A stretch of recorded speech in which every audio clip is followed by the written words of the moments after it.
Welcome to Quality Time with MoreSteam. I am your host, Dan Swartwout. Today, we are lucky enough to be joined by Billy Ray Taylor, CEO and President of LinkedXL, Chairman of the Board of AME, long-time leadership role at Goodyear. Billy Ray, welcome to the show. You need no introduction. Well, thank you for having me. I'm excited to be here today and entering a dialogue with you. So I'm excited about today. This is very, very exciting. I've heard so many wonderful things about you. Of course, you need no introduction in this space, but if you'd like to, why don't you let our listeners know a little bit about yourself before we dive into your background and expertise? No, I spent 30 years with Goodyear Tire Rubber Company running North America operations. After 30 years, I branched off, wrote a book called The Winning Link. And after the book, I actually started LinkedXL, architect and implement operating systems for large and small scale companies. And so that's what I love to do. That's what I'm passionate about. Turnarounds, putting in systems that drive results. So that's what we often say. Most people don't fail because of bad strategies. They fail because they don't know how to execute. And so we help people with execution systems. Well, fantastic. I want to get into that, but first I'd like to get into a little bit about your background. You started on the night shift on a plant floor about 30 years ago, right? That is correct. When you were a young engineer pulling nights, did you have any idea where your path would lead? And what did being on the floor teach you that no classroom ever could? Absolutely. First of all, I had no idea. I was just trying to find my way, a young electrical engineer that wanted to go into management. And so one of the things that I realized that they didn't teach me in school is the value of people, right? How do you align with the people? And because the people are the ones getting the work done. Mm-hmm. And so at that point, one of the sayings my mother would say, if you make people visible, they'll make you valuable.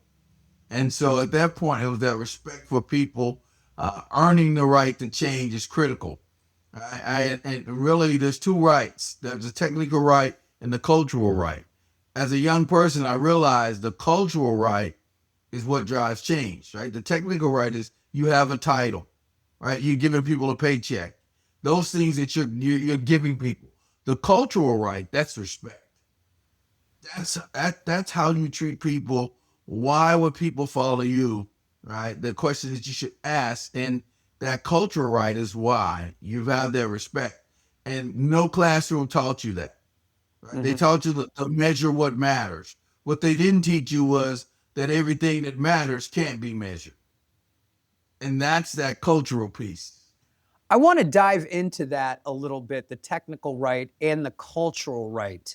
What goes wrong when you have earned the technical right, but haven't necessarily earned the cultural right yet? What can go wrong? What are the downfalls of that? Well, people don't buy in.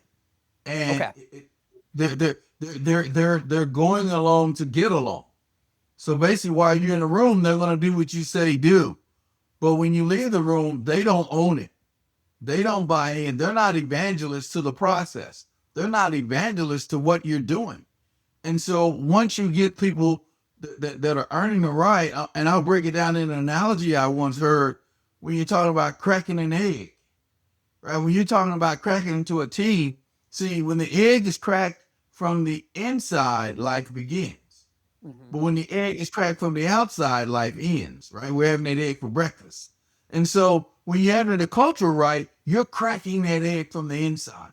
People want to follow you. People want to buy into what you're doing. And so they must respect you. People don't follow numbers. People don't follow strategy. People follow purpose and process. That's what they follow. And when you have that cultural right, they'll buy into the purpose. Billy Ray, what are some things you can do to earn that cultural right? You had an electrical engineering degree, correct?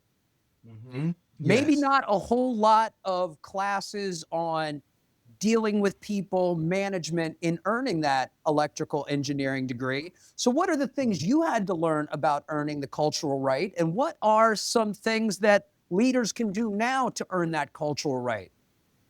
One, I tell people, write this down.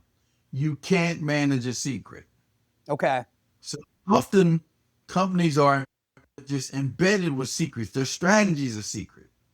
Right? They lack communication. Let's start with communication, right? Keeping people informed. And so what I do when I go to organizations, I make sure I have touch points. These touch points are around daily, weekly operating reviews where I showcase the people doing the work. But in that process, you have to create psychological safety. And what I mean by that is if people are afraid to talk to you and people are afraid to tell the truth, then they're going to manifest secrets, right? You're not going to know what's happening, right? The dead fish, right? If you don't put it on the table, it's going to stink. And so, therefore, people will hold those things. And if you don't have that trust where they can talk to you about issues, especially when people say red, they see red, they get alarmed. I tell people, celebrate the red. Celebrate the red so you can harvest the green. See, the red means recognize, engage the people, right, and deploy the strategy to close the gap. So you celebrate the red. So those are some of the things where you gain trust. I want to talk more about that, celebrating the red. Let's say that there's a culture, and I'm so glad you mentioned psychological safety, because the guest on our last podcast, April Thomas, that entire episode almost was about psychological safety. So I'm so glad to continue along this thread. Let's assume, Billy Ray, there's a culture without a lot of psychological safety, almost a punish the messenger culture. How do you actually flip that dynamic to celebrate the red? So at that point, it's not what you say, it's what you do. Okay. And so what I believe when I create a psychological safety, it when I say those touch points, I often, and you're gonna hear me say this quite a bit, even when I do podcasts, write this down. Right. Well, what I tell them is, first of all, set the standard. Set a standard so you can provide consistency so people know what's coming down, right? The pipe. They know what's coming at them. But once you set the standard, a standard isn't what you write down, it's what you walk by. So what I tell people, if you tell your child a curfew's at, let's say we have a 16-year-old child, and you say curfew's at 11:30 and they come in at 1:30, and you say nothing, okay? And it's three times in a row, and then the fourth time you want to yell, you want to scream. Well, you set that standard. The child didn't set that standard. And so what I do is first set a standard and then hold people to that standard. So I'm very consistent. They know it's psychological safety. And I make a point, right? I never yell, never go at people. My number one question when people have a problem, I ask the question, what do you need from me? Mm-hmm. So if I said, Dan, we need to make $2 million.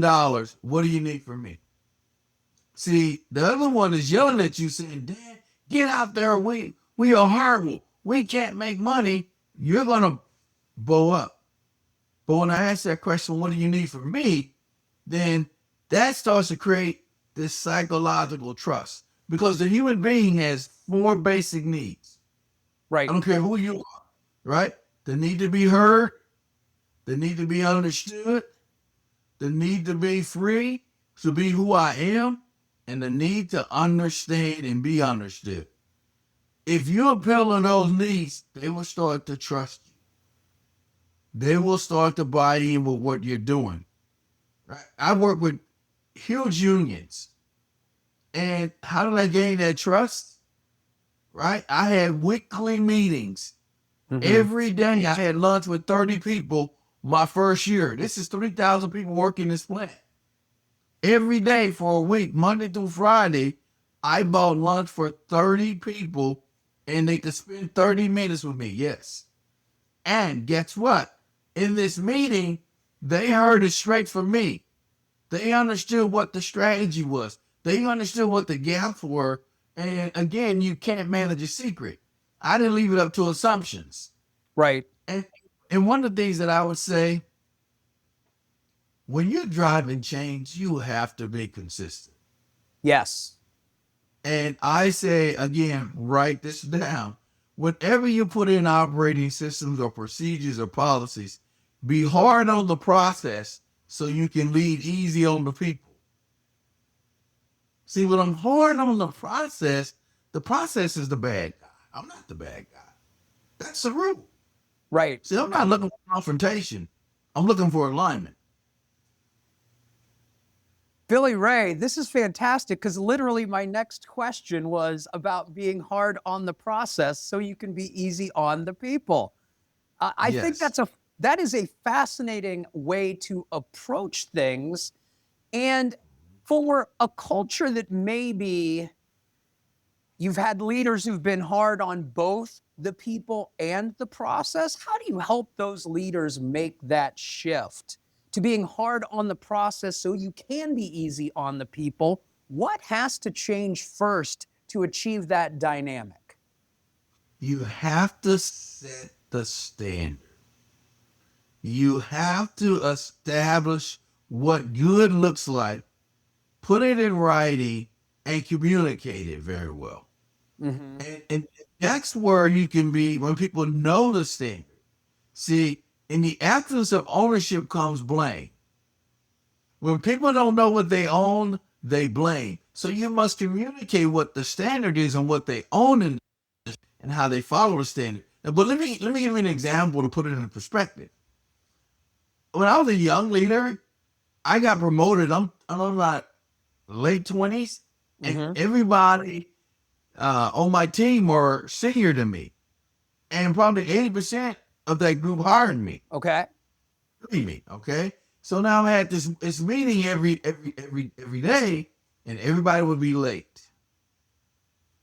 And I remember asking my mom how to handle it. And she said, "What have you done?" I said, "I put a quarter in the cup if you're late. And I'm going to buy pizza at the end of the month with the money we collect." Okay. Well, that cup kept filling up and everybody kept being late. So I never solved the issue, right? And when I called my mom, she said, "What did you do?" And I explained, she said, "That is the thing I've ever heard." And I'm like, "What do you mean?" She says, "You're rewarding behavior." Yeah. She want to buy it. She said, "What's the standard?" I says, "Mom, you should be there at 8." She says, "Okay. Now, do you know the difference between a fact and an excuse?" And I said, "No." She said, "A fact and an excuse is timing. Right. Don't call me after the meeting and tell me you're going to be late. Call me before the meeting and tell me you're going to be late." She said, "Now I'm going to set the standard. If you don't call me, I'm going to lock the door." And so when I started my meeting, the very first time, my number one player was the one late. I locked the door. He knocked on the door. He's rattling the doorknob. I stick my head out the door and say, "Excuse me, can you meet me in my office? I'll talk to you after the meeting." Okay, meet me in my office. And I shut the door. And we continue with the meeting. Okay. When I went to my office, the first thing he did, instead of being disgruntled, was apologize. He knew the standard. He was testing the standard. See, just like that you tested my curfew, had I not said nothing, right, I would say the process is not important. The process is you call me before the meeting and tell me you're going to be late. You don't call me after the meeting and tell me you're going to be late. Everyone in the room saw that, and guess what? I never had that problem again. I never had it again. And what I did was be hard on the process. I was easy on him. See, he apologized. "I'm sorry for being late. I know I need to set the example," and I just listened. And I just the process. That's it. Billy Ray, was there ever any reluctance, hesitancy were you nervous about that? You hear about in sports all the time that, the star quarterback might get different treatment than, say, the backup guard. So was there ever, when you're as a leader having to address your number one performance, what was going through your mind as you did that? Absolutely. It's the way you handle those situations. Uh-huh. You still can't give them a pass because they will basically infect the whole room. Right. People will watch them, and so they still have to be considered, even if it's a starting quarterback, right? I will tell you, did I have that situation? Absolutely, I did. Uh-huh. Absolutely. But I want to flip this situation where I was a star player. This is how I learned. One of my mentors, Larry Robbins, he had been grooming me and training me, and he set an expectation, and I didn't meet the expectation, and he wrote me up. It was the first time I had ever been written up. I thought I was going to get a raise. Actually, I got promoted, and they were prorating the pay.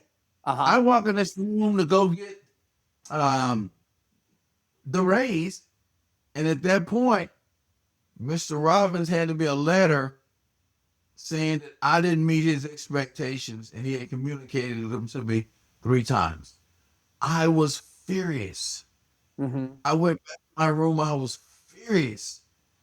And then he came back to my office. He says, do you understand standards?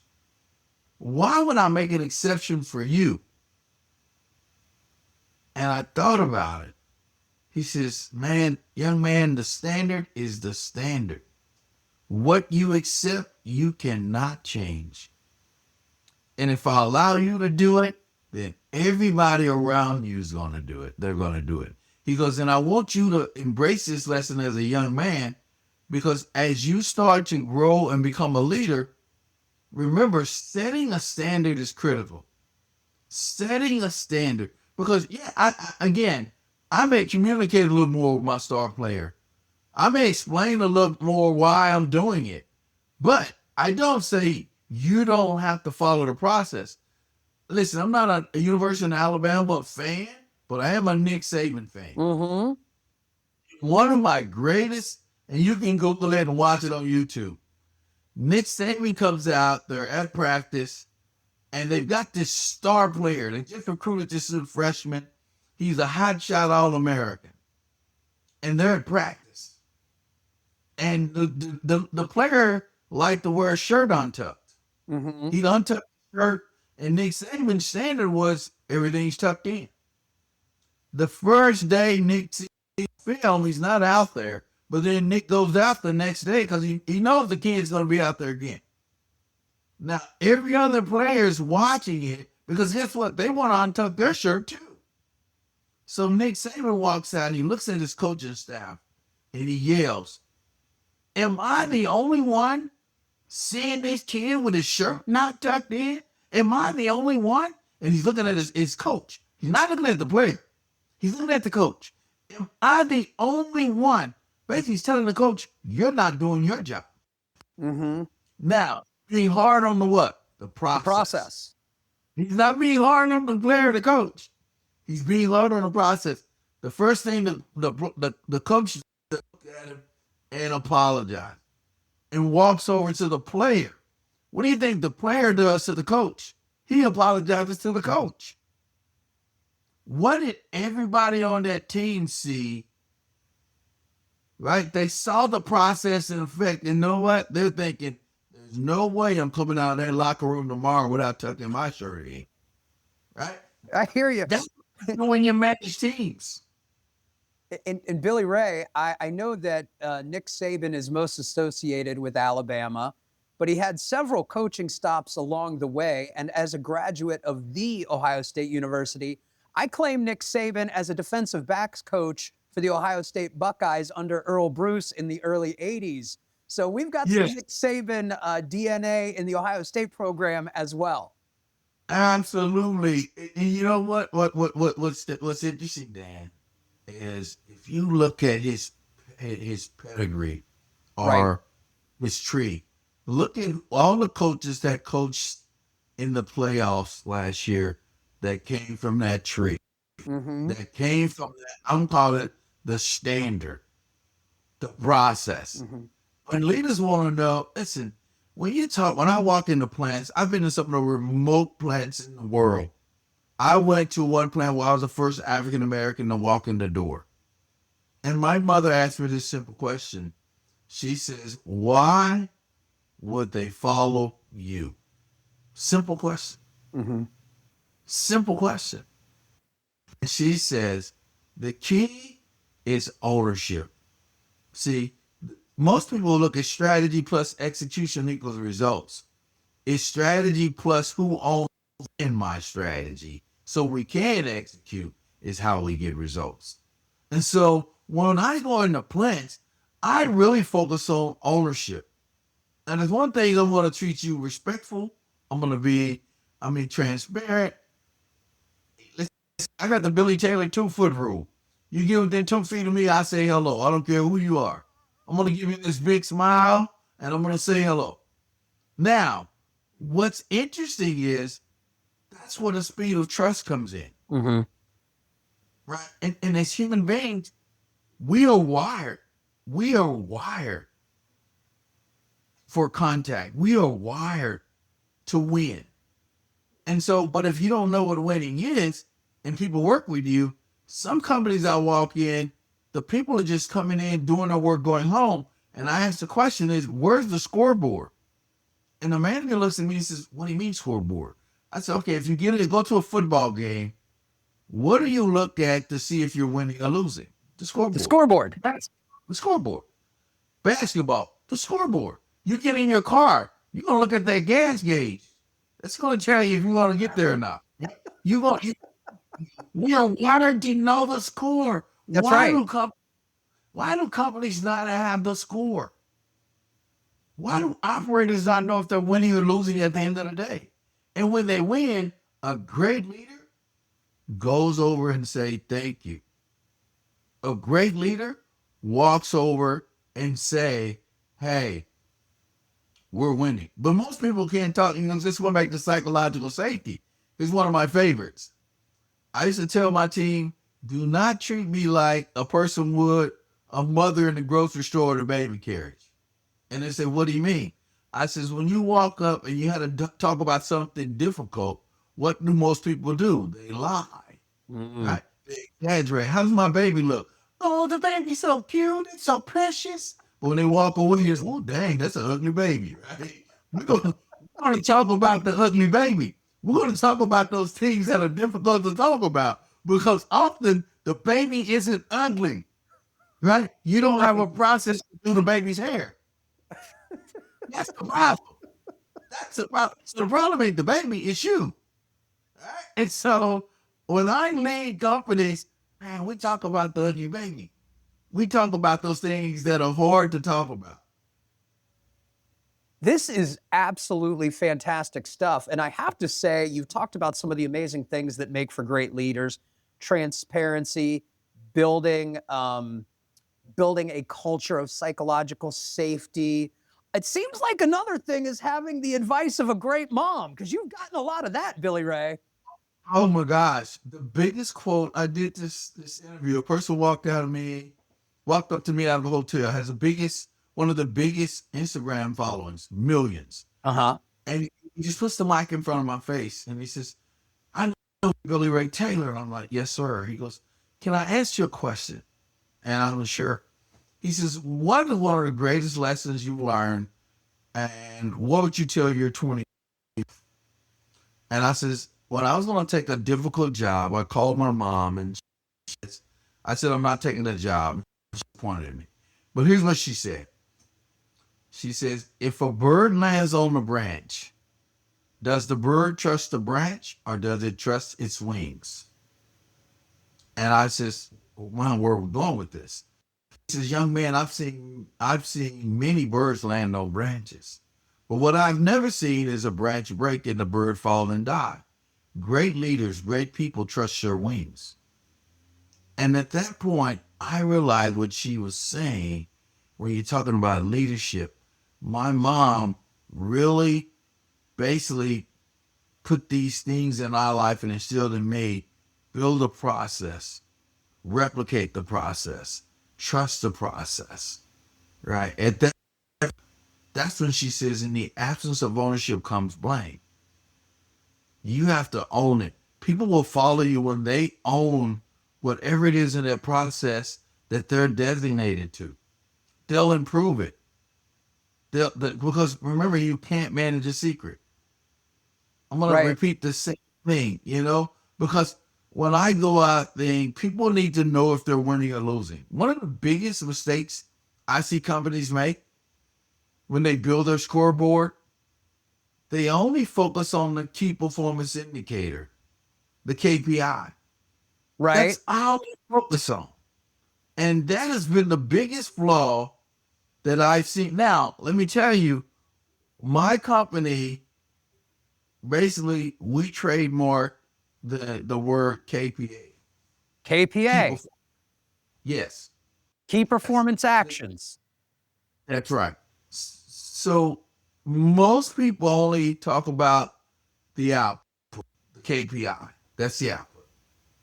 But yeah, let me break that down. If you want to lose weight, Dan, Right.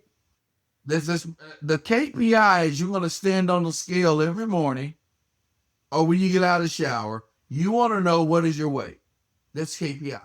That's right. And it's funny you bring this up because if people have been watching the show all year, they might be thinking, has Dan lost a few pounds? And I have. So we didn't talk about this before, Billy Ray, but this is perfect for me right now. You've got an audience of many, but right now a very focused audience of one. Yes, yes. Now, then let's talk about how did you lose weight, right? You did that through the KPAs. Uh-huh. So we build boards that has both the KPA and the KPI. But let me give you an example. A KPI would be my weight. Okay. Now, my KPA is something I still want to measure, but a KPA for losing weight is I'm going to walk 2 miles a day. I'm going to eat 3,000 calories a day. I'm going to work out 5 days a week. Okay? I'm just going to use those 3. So at the end of the week, I stand on the scale and guess what? I gained 2 pounds. Right? So Right. now companies don't have KPIs. They can't go back and see what didn't work. Now listen, I just gave you the scenario. 3,000 calories a day, 2 miles a day, 5 days a week. So what actually happened? Okay, I ate 3,000 calories a week.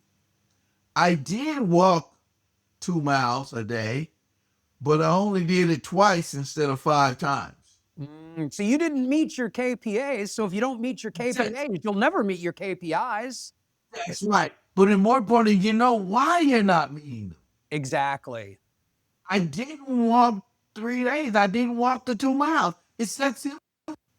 For me, a couple weeks ago, Billy Ray, I know I didn't meet my KPIs because I had a little too much tiramisu. So I was able to see the KPA that That's why right. I didn't hit my KPI. That's right. That's it. And so when we build boards, we have the rule. In 10 seconds or less, I can tell you why I didn't hit my KPI. Tiramisu, 2 seconds. I did it. I just did it. Yes. And so when we build it for businesses, we have a system called LinkedXL OS. Mm-hmm. It's like an MRI to your business.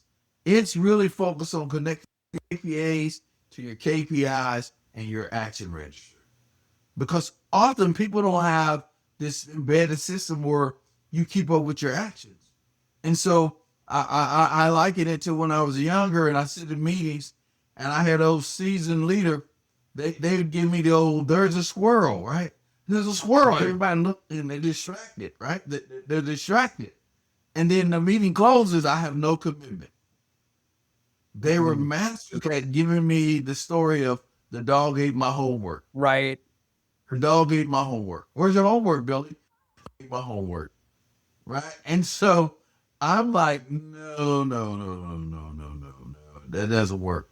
So you have to have standards and systems to drive it. But Great organizations have KPIs connected to KPIs, and you measure your KPIs.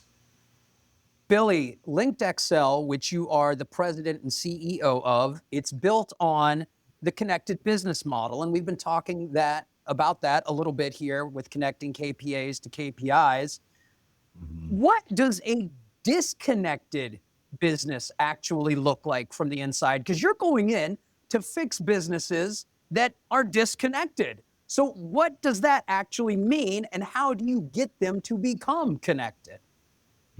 So one, strategies and PowerPoints. Metrics are in spreadsheets all over the place. They don't have a standardized touch point where your doors, wars, and mores, daily operating reviews, weekly operating reviews, monthly operating reviews. They don't have connected scoreboards where you can see if you're winning at every level of the organization. And so at that point, and they don't have an embedded plan, do, check, act process connected to owners. So basically when we walk out, the strategies it's on someone's desk in some big pretty frame. It's not embedded to what they do every day. You don't have a connected business model. When I say, what's your routine? And when I say connected routine with data. So what we do is we come in and build this whole strategy and we deploy it. We build a strategy for the organization, but a strategy for each function where you can see it. And it's connected to the metrics, but it's rolled into your daily management system where you see it. Right? We turn companies in less than 3 months. Wow. We turn them literally, and then the sustainment plan is your daily management system. It's the governance. And so what we do is we go in and architect this system for you, help you with the strategy, connect the strategy. We don't sell software. We give you this whole platform that's like an MRI. So it's all in one place. I can literally take you from the CEO of an organization, probably had 10,000 people, down to that specific plant and department that's causing you to lose.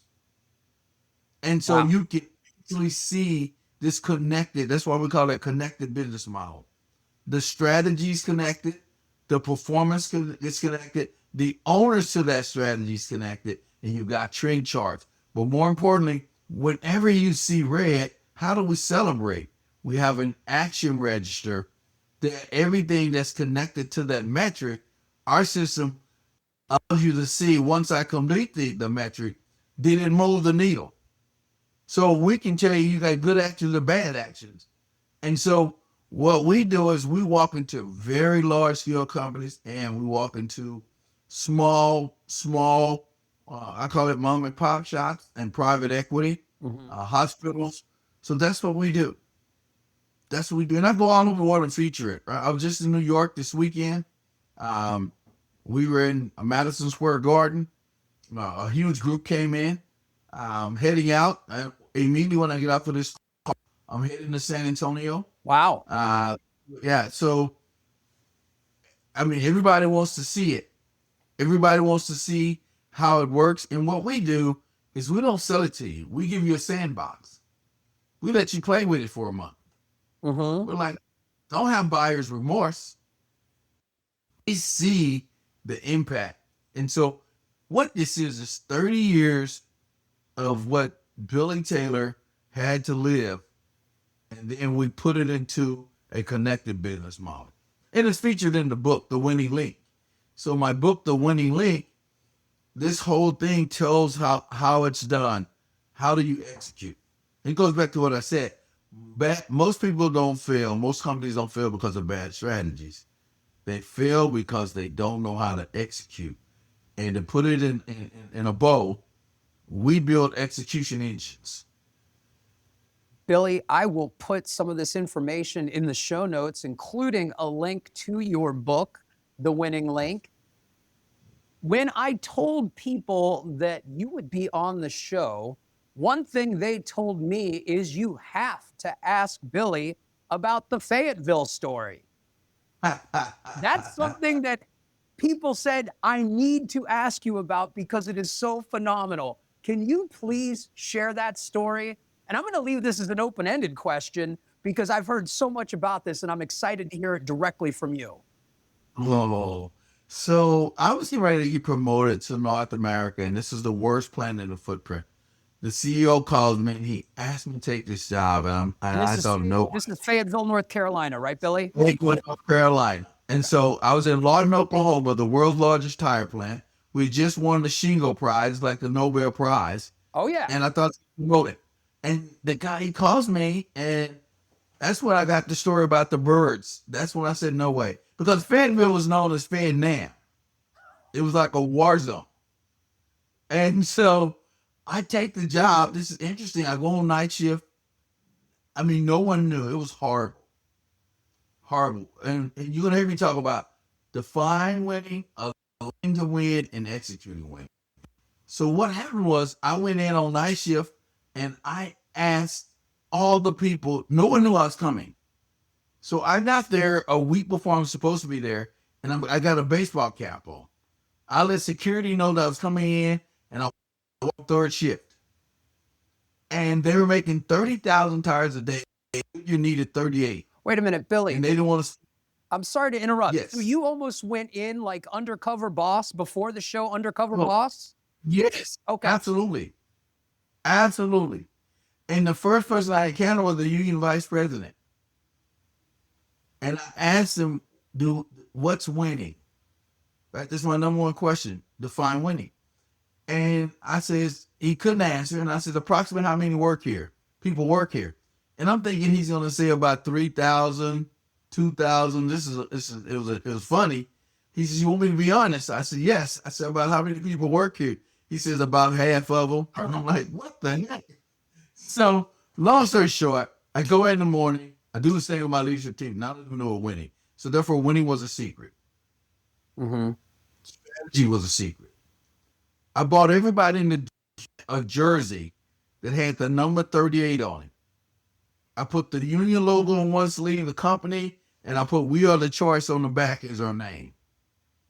I met every day with 30 people around the clock to talk about the strategy, to talk about how they could buy into the strategy. Long story short, in 6 months, we were making close to 40,000 tires, spending $1,000 less a day. Whoa. Yeah, those were free tires. Wow. Now, when you put it in the perspective, if you look at, we took $2.30+ out of the cost to make every tire. $2. Now we're making 35,000 a day. Imagine that over a year's time. That's it was a huge worth amount of money. Huge. It was around $30+ million. Wow.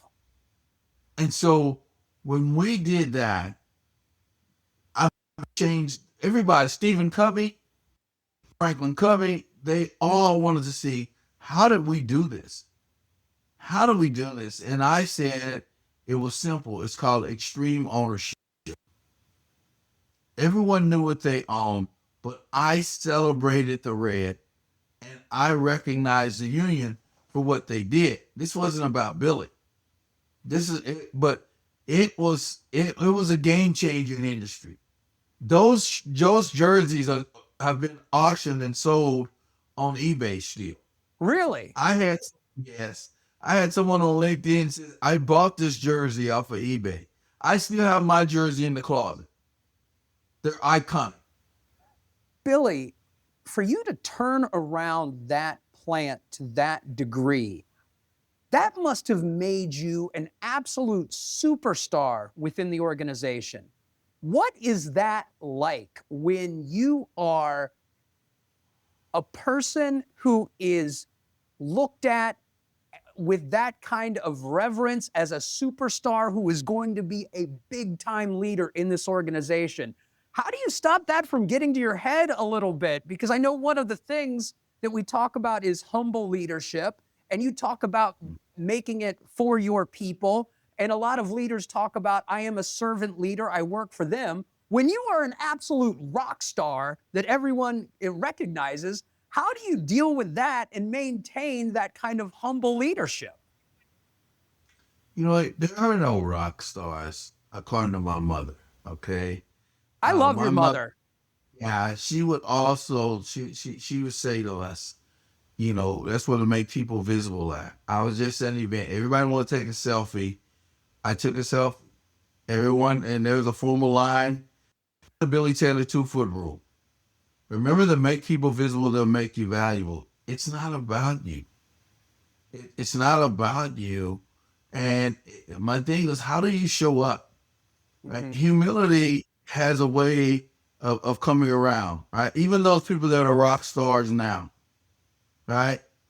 Check back with them when they're 60 and 70, right? They can go to the grocery store all they want. Nobody cares no more, right? Nobody cares no more. And so I've seen top executives, people praise them when they were in their roles at their company. When they left the company, nobody called them. Mm. Nobody wanted to be around. I had a birthday party last weekend, and there was a waiting list, and we just started as we just gonna have a small family and friends. It got up to over 270 people that flew in from across the United States. Wow. But those were personal friends. Sammy, the janitor at Fayetteville, still texting me every holiday. Wow. Still, I love you, General. Guess what? Him and I had coffee every Saturday in my office. There was one time he got mad at me. Uh-huh. One time I remember, it's because I kept buying coffee and he wanted to buy. He wanted to buy, right? And so when I say this around, what's your purpose? Hmm. Right? What's your purpose? Remember I talking about those 4 basic needs? Yes. I have the same needs. I have those same needs. And nothing makes me better or smarter than anyone else. I said this weekend, I said, you know how smart I am? I'm very smart. I earned 2 degrees. I said, I've got 13 degrees. I earned 2 and I hired 11. And I used all 13. Hmm. And those 11, they cover areas where I'm not that strong. And I'm humble enough to say, I need you. I'm humble enough to tell them, I value you. My teammates at LinkedXL, they don't want to leave the company. Right? Because you know what I tell them? I work for you. You don't work for me. Right. My job is that. And so, you know, that's one of the things that I say. That success at Fayetteville was a moment in time. Enjoy it and then move on. Don't make it where you're you're this big thing. It's all about you. It's all about us. Now, I don't want that to sound cliche. I like to win. I like to be recognized. I like to stand on the podium and get my medal. I'm just like everybody else. Right. But at the end of the day, you know, life is those relationships you build. Your legacy is around the relationships you build. And my son gave me this one. He said, Dad, you know what I love about you and our relationship? It's not the presents you bought me, meaning the gifts and the recognition. It's the presents you showed me. You were always at my game. You were always there for me to talk to. When it's all said and done, Dad, I won't remember the PlayStation. I won't remember the Jeep you bought me, but I'll never forget the games you came to. I'll never forget going in there, sitting at the end of the bed, and you talking to me. And so at that point, your legacy is about your presence. How do you treat people? How do you embrace people? And then how do you make those people feel? Right? Because just like you, Dan, when you wanted to get on podcast, immediately it wasn't about a podcast. It's about a relationship. Right. It's about, one of the biggest lies ever told to me was it's not what you know, it's who you know. That's a lie. It's not who you know, it's who knows you. And that's based on relationships. A lot of people can say, I know Billy Taylor, but if someone says, hey, Dan, absolutely, I was on this podcast. We had a great time. Right? That's the difference. That's the Right. difference. That's the difference. And so when people, like, I'm heading out, like I said, I got a big speaking event tomorrow, right? It's like, I'm not a big deal. I'm not a big deal. But I'll make you a big deal. I'll make you a big deal. And it's all based on how you treat me. How do you treat Right. Billy Tate? You know, I'm on planes sometimes. I've literally checked in on a plane, and the flight attendant's coming down the aisle and says, "Hey, you're Billy Taylor." And I mean, I'm like, first I'm thinking I did something wrong, right? I'm like, what the, did I do something wrong? You had to kick me out the plane, right? And because the way, and then the person says, "I saw you on this TikTok, or I saw you on this Instagram." And then at that point, I asked them, "Can we take a selfie?" Right? I remove the uncomfortableness of you having to ask me. But then I say, "Can I give you a book? I got a book in my backpack. Can I sign it?" Right? See how the pendulum just swung? It wasn't about Billy at all. It's about those relationships and how do you make people feel? How do you make people feel? But now, everybody's not going to be your friend at work either. You know how I Right. pick my teammates online? I don't just look at the resume. There's 3 non-negotiables when I build my team, when I hire someone. I want to look at your character first, the chemistry, and your capability. Because if you don't have good character, I don't care how smart you are, you're going to kill the team. Mm-hmm. And it's all about you. It's all about selfishness, or right? You don't have that integrity. Now, the chemistry is key. We all get along. We don't have to like each other, but we got to get along, be respectful, and now can you do the job? But the same thing when I look at my friends. I have a lot of associates, but when I really pick friends, first thing I want to assess is givers, takers, matchers. Mm-hmm. If you're a taker, I don't want you around me all the time. I don't. Right? Matchers and givers, you got access to Billy Taylor's phone anytime, anywhere. Because I know you do the same for me. Thanks, Billy. I like to think that I'm a giver. And because of that, right now, I am giving you this short break. MoreSteam's enterprise process improvement platform includes the tools, training, and software you need to transform your organization into a problem-solving powerhouse. Join the ranks of Fortune 500 companies that trust MoreSteam for their enterprise process improvement.